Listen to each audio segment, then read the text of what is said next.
कहा यह जा रहा है कि इंडिया को इस चीज़ की इंटेलिजेंस मिली है कि चाइनीज़ एक एयरफील्ड बना रहे हैं बांग्लादेश के अंदर। ये जो बांग्लादेश और भारत के बीच में बहुत कुछ चल रहा है, मेरा ख्याल है ये है वो सब कुछ। अब रिपोर्ट्स सामने आ रही हैं कि हमने भी चिकन नेक कॉरिडोर के पास में, जिसको हम सिलीगुड़ी कॉरिडोर के नाम से जानते हैं, वहां पर इंडियन आर्मी के द्वारा जो हैवी वेपनरी है उसको डिप्लॉय करना शुरू कर दिया। अब इंडिया जो है उसने अपनी, आप समझ लें कि अपनी तैयारी शुरू कर ली है। इंडियन आर्मी के द्वारा इन अ वेरी अग्रेसिव मूव दोस्तों, चिकन नेक कॉरिडोर के पास में जो मल्टी लेयर्ड सिक्योरिटी मेजर्स है उसको यहां पे तैयार किया गया है, जिसमें कि सबसे पहले तो उन्होंने रफाल को डिप्लॉय किया है, ब्रह्मोस का जो मिसाइल रेजिमेंट है उसको डिप्लॉय कर दिया है, S-400 का जो एयर डिफेंस सिस्टम है उसको सिलीगुड़ी कॉरिडोर के जस्ट बिल्कुल पास में बागडोगरा का एयर बेस आता है वहां पे डिप्लॉय कर दिया है, आकाश एयर डिफेंस सिस्टम को भी डिप्लॉय कर दिया है, एंड जो वहां पे हमारी बहुत ज्यादा एडवांस त्रिशक्ति कोर देखने को मिलती है उसको भी दोस्तों इंडियन आर्मी ने कह दिया है कि अब आपको फ्रीक्वेंटली कॉम्बैट एक्सरसाइजेस को कंडक्ट करना है। बल्कि यहां तक भी लोगों ने मशवरा देना शुरू कर दिया कि ये वक्त आ गया है कि भारत बांग्लादेश के खिलाफ एक्शन लेकर चिटागोंग पे ही कब्जा कर ले। अब बांग्लादेश तो ऑलमोस्ट 90%, अगर आप मैप पे देखिए 90% भारत के साथ घिरा हुआ है। मोस्टली भारत ही उसकी, वही भारत की बकायदा झोली में बैठा। अच्छा, ऊपर से इनकी फर्दर बदकिस्मती, प्रेसिडेंट ट्रंप आ गए ऑफिस। दोस्तों आपने सुना होगा ना कि जो जूते के जो काबिल होते हैं ना उनको जूते ही पड़ने चाहिए। ये प्यार के लायक लोग नहीं हैं। इतना भारत ने इनके लिए कुछ किया, लेकिन नफरत की आग में ऐसे जलते हैं ये लोग, क्योंकि इनको हिंदू मुस्लिम सिखाया जाता है और ये उसी में चलते हैं। अब देख लीजिए, बांग्लादेश को पूरा फूंक दिया, ख़त्म हो गया बांग्लादेश। भूखे मर रहे हैं वहाँ पे लोग, सारा काम धंधा बंद हो चुका है, हाथ पैर जोड़ रहे हैं ट्रंप के, भारत से कुछ चीज़ें अभी भी उधार ले रहे हैं, लेकिन फिर भी भारत को आँख दिखाते हैं। एक दिन लगेगा इसका सत्यानाश कर देगा भारत। भारत नहीं चाहता कि चलो ठीक है, लेकिन अब कुछ सोच रहे हैं दोस्तों।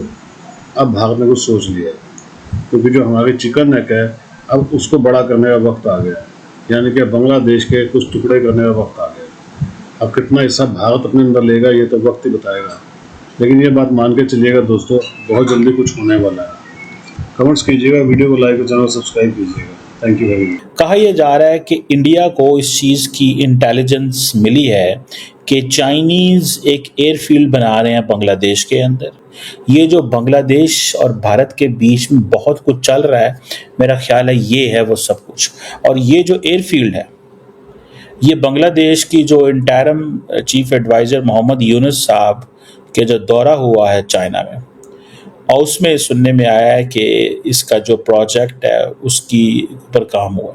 चिकन नेक ये इलाका बनता है, इसमें आप समझ लें कि बांग्लादेश, भूटान, चाइना, नेपाल, ये सारे इलाके कवर होते हैं।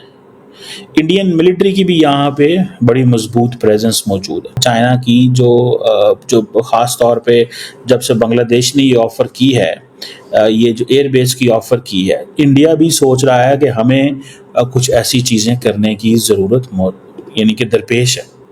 सो इंडिया की जो इंटेलिजेंस एजेंसी है या इंडिया की जो गवर्नमेंट है वो इस चीज़ को सोच रही है कि ये जो बांग्लादेश, चाइना और पाकिस्तान के बीच में पक रहा है, things are like things are being shaped। अब इंडिया जो है उसने अपनी, आप समझ लें कि अपनी तैयारी शुरू कर ली है। इंडिया अलार्म है। अब भले चाइना जो है वो ये कह रहा है कि हम किसी किस्म की कोई अपनी एयरफोर्स यहाँ पे we have not stationed it, लेकिन इंडिया का एक मैं आपको बात बताऊँ, इंडिया की एक चीज़ मुझे जो अच्छी लगती है कि वो प्रीएम्प्ट करते हैं। इंडिया एक चीज़ बार बार कह रहा है, we have to counter China's growing threat. देखें, ये है सोच कि इंडिया जो बीइंग ए बिग पावर, वो नहीं चाहता कि वो मैं श्रीलंका को या बांग्लादेश को या इन मुल्कों को इक्वल भी ट्रीट करूं।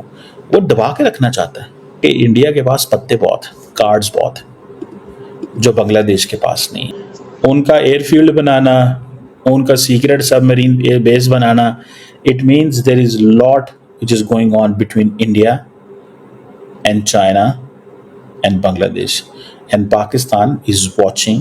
अब बांग्लादेश तो ऑलमोस्ट 90%, अगर आप मैप पे देखिए 90% भारत के साथ घिरा हुआ है। बांग्लादेश का दूसरा जो एक कोना है वो छोटा सा, वो म्यांमार के साथ लगता है। मोस्टली भारत ही उसकी, वही भारत की बकायदा झोली में बैठा हुआ है और भारत ने ही उसको पाकिस्तान से आजादी दिलवाई थी। तो मैं बहुत हैरान था कि इतने महीनों से, लास्ट अगस्त में ये वाकया हुआ था, शेख हसीना को वहां से मजबूरन जाना पड़ा। तो मेरा ये एक अजीबोगरीब ऑब्जर्वेशन था कि भाई ये कैसे मुमकिन है कि इस देश की गारमेंट इंडस्ट्री वो भारत की हेल्प से ही चल रही थी। उस देश की यानी बांग्लादेश की इकोनॉमी भी और सिक्योरिटी भी दोनों भारत की हेल्प से चल रही थी। देखिए ना, जैसे हम कनाडा वाले, हमारी जो हमारे बॉर्डर्स हैं वो अमेरिका के साथ जुड़े हुए हैं। प्रेसिडेंट ट्रंप जब हमें कहते हैं कि भाई हम आपकी सुरक्षा करते हैं, हम आपकी हिफाजत करते हैं, तो वो अपने बॉर्डर की अमेरिकन हिफाजत कर रहे हैं, हमारी खुद ब खुद हिफाजत हो रही है। यही मामला भारत और बांग्लादेश का था। और अब वहां पे एक कैसा खौफनाक नैरेटिव बनाया इस्लामिस्टों ने।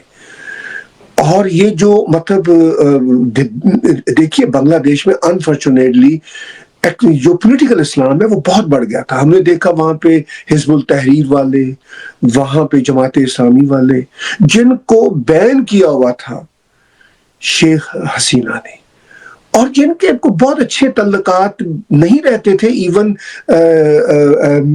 जो दूसरी है मिस क्या नाम है उनका, मैं उनका नाम भूल रहा हूँ एकदम से मेरे जहन से, खालदा जिया। ठीक है, तो खालदा जिया अगरचे उनके साथ जमात इस्लामी के साथ ऑन एंड ऑफ अलायंस करती रही है अपने इलेक्शन के लिए, लेकिन फिर भी उनके साथ ठीक से नहीं बनती थी। अच्छा, यहाँ पे हम कोई तलवार हिजबुल तहरीर के खिलाफ या जमात इस्लामी के खिलाफ नहीं मैं चलाना चाह रहा। मैं सिर्फ ये चाह रहा हूँ इन इस्लामिस्ट ग्रोहों से कि भाई आप लोग क्या चाहते हैं। हमास से लेके ये जो जमात इस्लामी और मुस्लिम ब्रदरहुड के लोग हैं, जिन सबको by the way Saudi Arab, UAE, इन देशों ने बैन कर रखा हुआ है। अंदाजा कीजिए, जो इस्लाम के गढ़ हैं, जो देश जहां से इस्लाम निकला और जो मॉडर्नाइजेशन के पाथ पे है, बहुत बढ़िया देश है। अब तो उन्होंने बहुत अच्छी पॉलिसियां बना दी। वो पॉलिसियां अनफॉर्चुनेटली बांग्लादेश में मोहम्मद यूनुस जैसा सो कॉल्ड इकोनॉमिस्ट आगे लेके जा रहा था। इतना खौफनाक नैरेटिव। अच्छा, ऊपर से इनकी फर्दर बदकिस्मती, बाय द वे वैसे तो बदकिस्मती जो इस्लामिस्ट वहां पे छा गए यही उस देश की काफी थी। फर्दर बदकिस्मती ये हुई कि प्रेसिडेंट ट्रंप आ गए ऑफिस में। जो इनको इम्कानात थे कि हमें अमेरिका से कुछ ना कुछ मदद मिलेगी और हमारे जो चीफ एग्जीक्यूटिव है मोहम्मद यूनुस, वो बाइडन की गुड बुक्स में है, उसके डार्लिंग है, वो भी खत्म हो गई।